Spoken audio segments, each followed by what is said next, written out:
And now, another showing of Drop the Dead Donkey. This episode was originally broadcast in a hot week in August when the inquiry into the Guildford 4 convictions gathered pace, and Iraq's continued occupation of Kuwait put Britain on a war footing.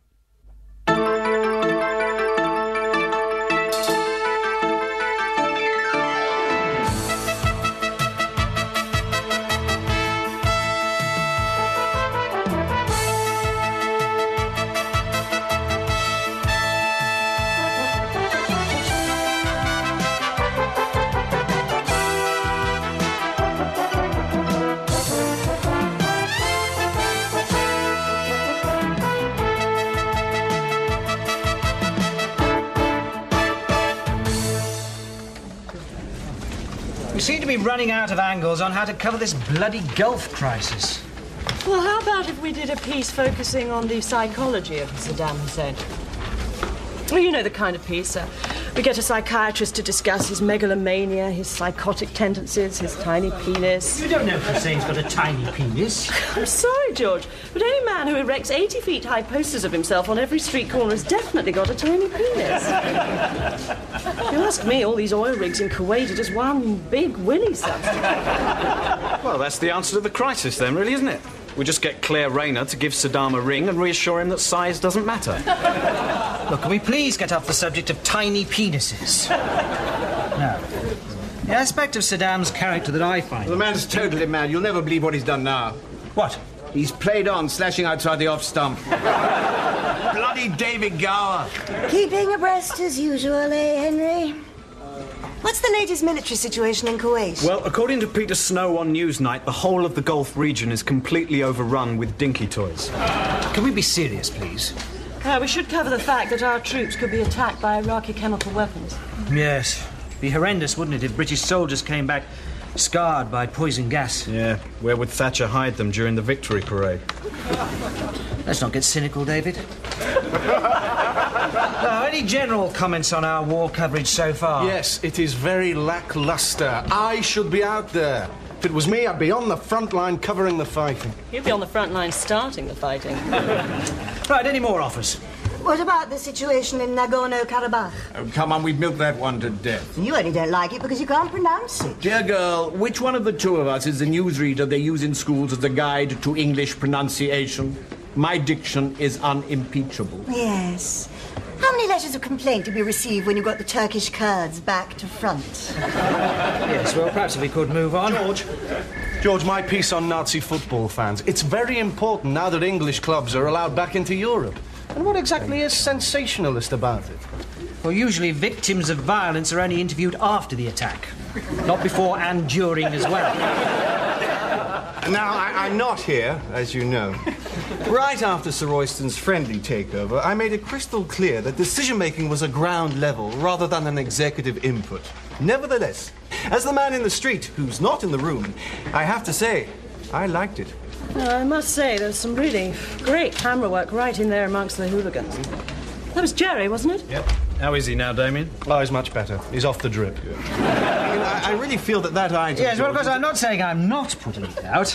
I'll almost certainly use it, probably, but I might need to re-edit it, maybe. And that is final, possibly. Yes, well, if that's all, meeting over. Thank you, everyone. George, Henry, Alex, can I borrow you just for a moment? Dave, what's this word that the Americans keep using instead of blockade? Interdiction. That's right. Presumably it's not going to escalate into a war, but a police action. And it won't end up as a nuclear holocaust, but as a bit of a Barney. I'm a man of few words. All I have to say is that in my role as a support module to you in the front line of the sharp-end decision-makers, it's been decided to upgrade our market profile by hiring a new newscaster. What? To work alongside Henry. I've not been consulted on this. And provided George is in full agreement... Oh, for God's sake. Who is it, anyway? Sally Smedley. Sally Smedley? Sally is an experienced journalist. She was a children's presenter at Radio Leicester, devising, compiling and presenting Smile Along as Sally. She did 3 months on the sofas at Breakfast TV, and she's worked as an investigative journalist. On John Craven's news round. Gus, Susan is a highly experienced and deeply professional newsreader. Sally Smedley is A bimbo. No, she isn't. Oh, no, you're right. I forgot.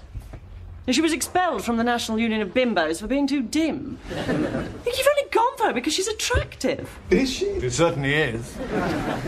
Henry, try not to drool on the photo. Well, I suppose she is quite good looking, but if anything, that counted against her. The real question is... Does little Miss Nagorno-Karabakh out there stay? Well, Susan, I feel sure, will be eager to push forward the parameters of her career into new and fresh challenges in exciting fields outside this organisation. Oh, you're giving her the boot. Good. Yes. Susan has worked with us for 15 years. Are you seriously going to go out there and tell her she's being fired? Oh, no, George. I think it would be wrong of me to interfere in any way in your operation. I'm not telling her. I'll tell her. No. Yes. This decision has been reached entirely without consultation. George, I've told you before, I am not here. You are totally in control. And if you want to review the situation when Sally arrives... When does she arrive? In about 15 minutes, then obviously... 15 minutes? We had to snap her up quickly, George, when we had the chance. But she's only here for a trial period. And if at any point you say she goes, she goes. All right, but I'm holding you to that. And another thing, no publicity. I don't want the tabloids kicking down the door on this. George, I promise you, it'll be terribly low-key.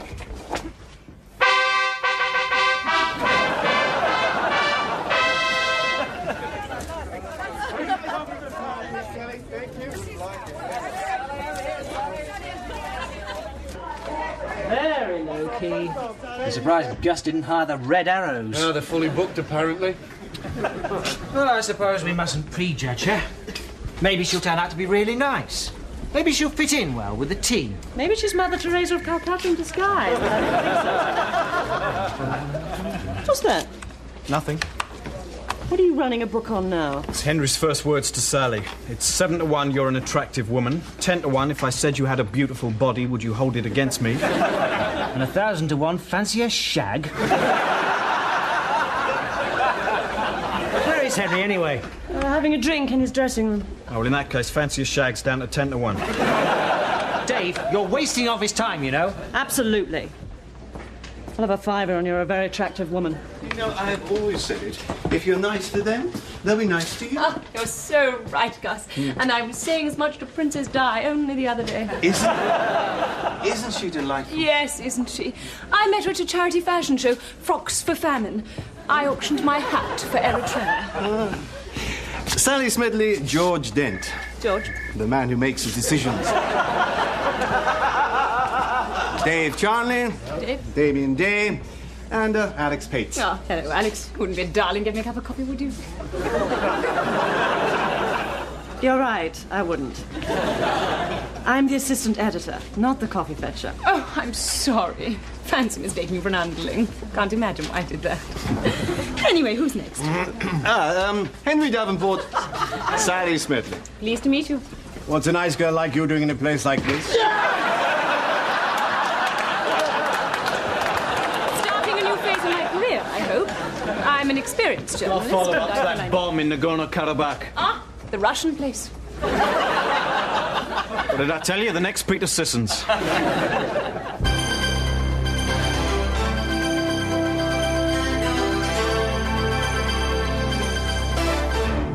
Good evening. I'm Sally Smedley, and here's the news. In the House of Commons today... Hold it. I'm sorry, is there a problem? Yeah, sorry. Sally, I know this is just a rehearsal, but here we don't introduce ourselves before we read the news. If you could just, read what's on the auto cue. I thought it was nice and cosy. Yes, a good idea. I know, let's have some China ducks going up the wall. Nice crackling fire behind the news desk, and you can toast crumpets while Henry reads out the unemployment figures.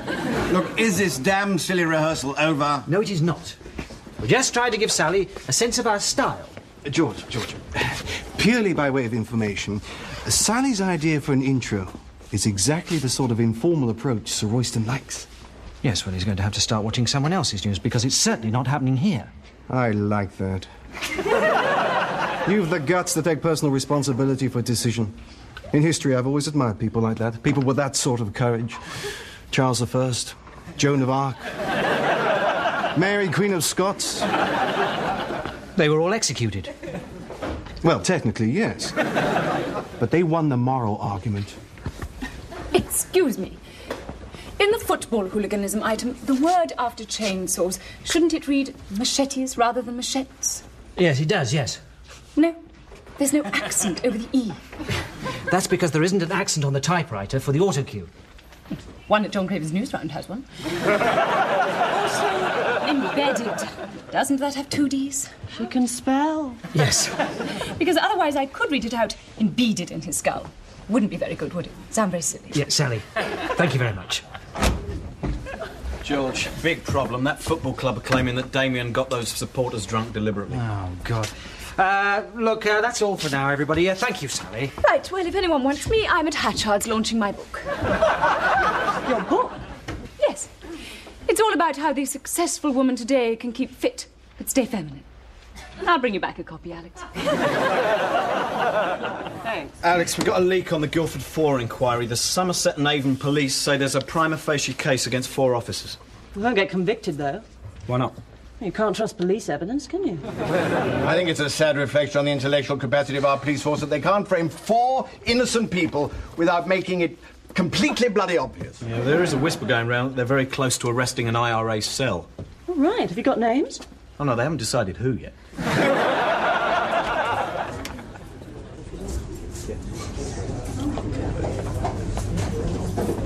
And so I said to Heseltine, I said, Mike, I said, just answer the bloody question. Is that the vintage champagne? Si. Excellent. You push off, I'll pour it. I thought we'd celebrate your first appearance. Well, it's hardly my first appearance. I'm an Experienced journalist, yes. You did jolly well today. Oh, thank you. Yes, jolly well, because a lot of girls your age might have felt intimidated presenting alongside a newsreader as vastly experienced as me. But not you, Sally. Cheers. Of course, I've been at this game a long time, you know. I know. In fact, you're a bit of a heartthrob in our family. Really? My grandmother has quite a thing about you. Really? Yes, well, from your point of view, watching an old war horse like me in action might be rather rewarding. Did you see my interview with Heath in '74? No. Took him to bits. A lot of the commentators said it was me who cost him the election. Really? Yes. Do you know the secret of political interviewing? No. You must listen very carefully to what they're saying. You must try and understand their point of view, and then you must ask yourself the crucial question. How can I stitch up this lying bastard? Now, there. I mean, some people would pay a lot of money for that sort of advice. Yes. Actually, do you mind if I give you a bit of advice, Henry? I'm sorry? Only, you did have a bit of trouble with that item on Nagorno-Karabakh. You see, you'd enunciate so much more clearly if you opened your mouth that bit wider. What? Yes, that's better. And if you put the tip of your tongue up to the top of your mouth, you would say the t sound so much more clearly. Quite frankly, my dear, I'd rather put the tip of my tongue into someone else's mouth. Sounds very unhygienic. Excuse me. I hope I'm not disturbing you. Yes, you are! I just wanted to say, can I have an autograph? Oh, all right, very well. I'm a big fan of yours, Miss Smedley. Who should I make it to? Greaseball? Tony, with an I. To Tony. There you are. Thank you, Miss Smedley. Nice of you to ask me. God, how I hate these grubby little admirers. So now, where were we? Pronunciation. Oh, it's experience. You know, Sally, I think the combination of a lovely little filly like yourself next to a seasoned anchorman like me could give our newscasts a certain vibrant sexual chemistry. In fact, I think you could benefit from my experience in lots of ways. Well, Henry, no one can say you're not experienced. In fact, the word I'd use is old. Old and raddled. Old, raddled, pushy, arrogant, and quite frankly so physically repugnant, I'd rather go to bed with a one-eyed syphilitic warthog. God, I do love it when women play hard to get.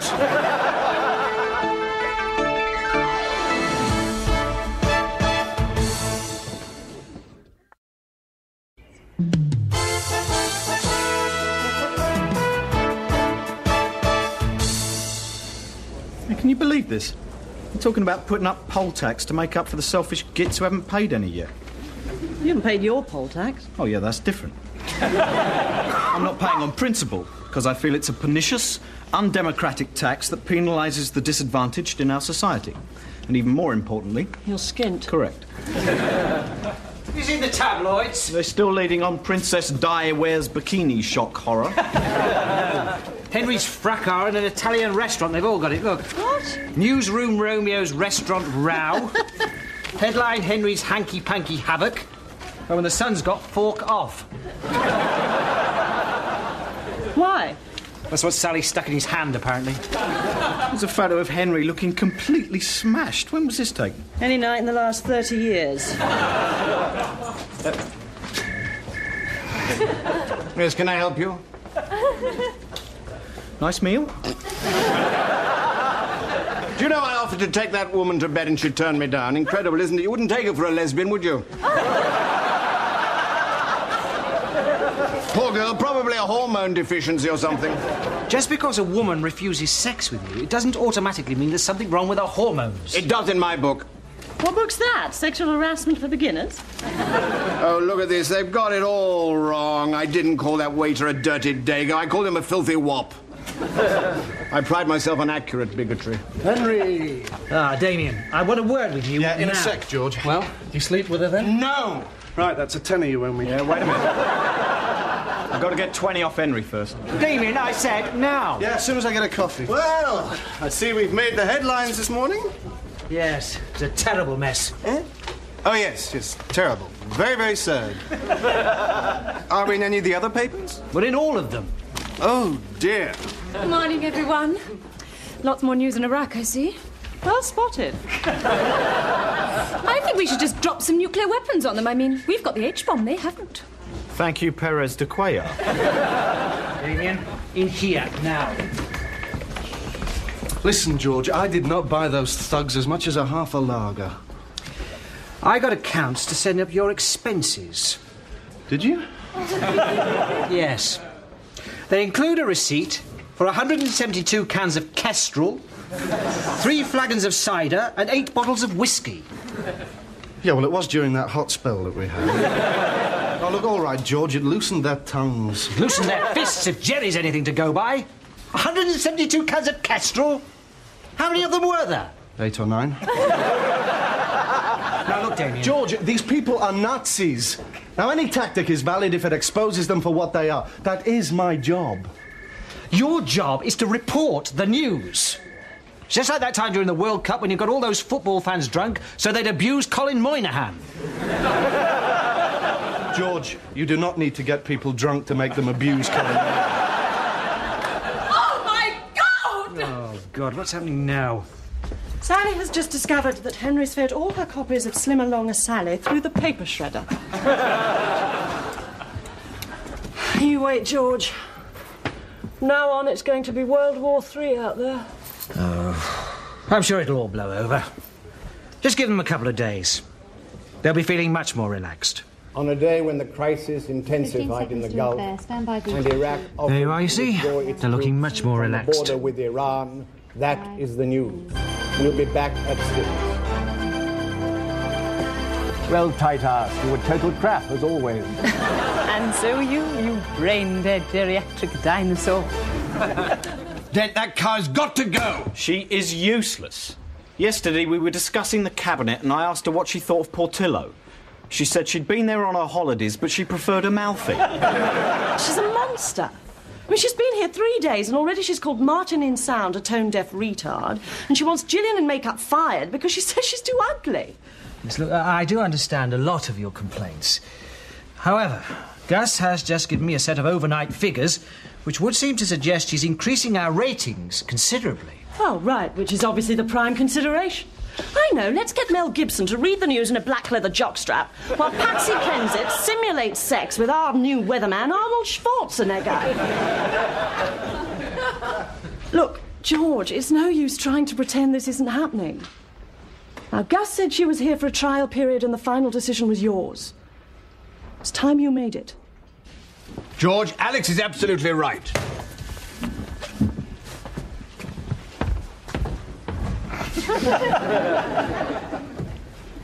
In that case, let's put the water story in at number 18. Yeah. This hosepipe ban's driving me mad. I hope it ends soon. On Sunday, Margaret got me to make 42 separate trips around the garden with a watering can. And every time a helicopter flew overhead, she ran out and shouted, "Stand still!" Is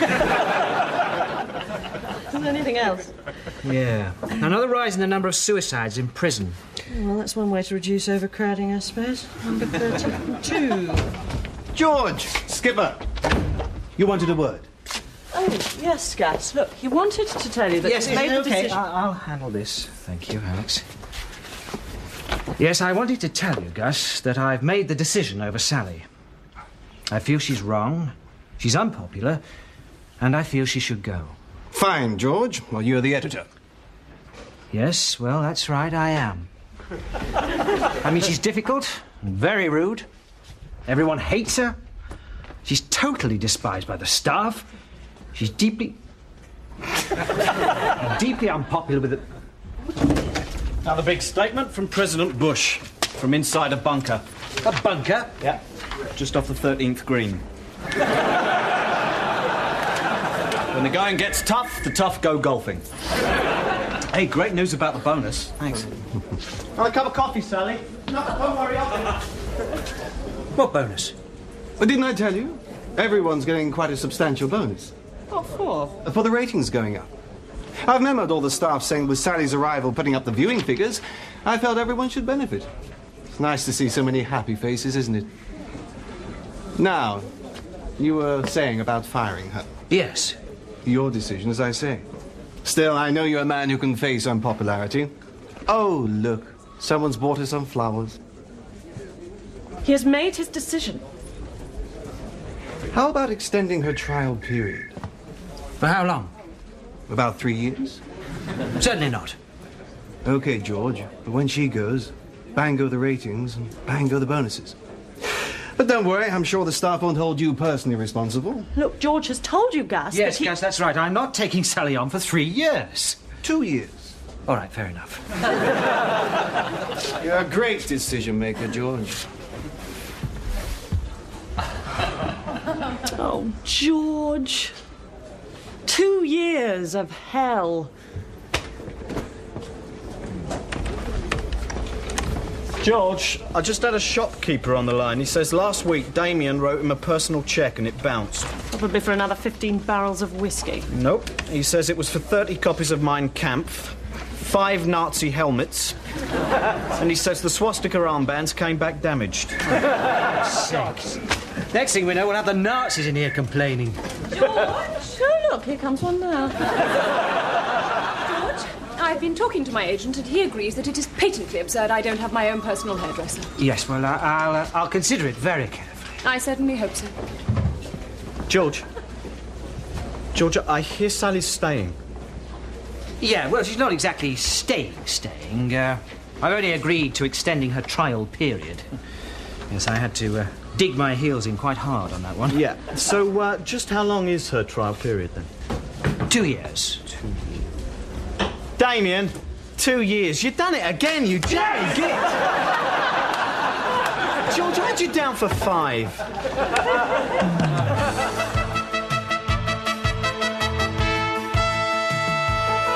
Alex, I'm not totally happy with our wording on the Lord Denning item. We're just reporting the facts, Gus. But he comes across as senile and totally bonkers. We're just reporting the facts, Gus. Look, Denning says it was just a bit of fun. And besides, he's making a perfectly valid point about capital punishment. I mean, all he's saying is, if the Guildford Four had just been hanged, then everyone would have been satisfied. I think the Guildford Four would have been very satisfied. They'd have ended up as a Guildford Naught. Look, Lord Denning is an institution. He should be in an institution. So I don't think we should be too provocative. I'm sure there are other equally important stories we could lead on. Oh, of course, yes. I know. How about Prince Charles hugs woman in Mallorca? Oh, no. That's more of a third item.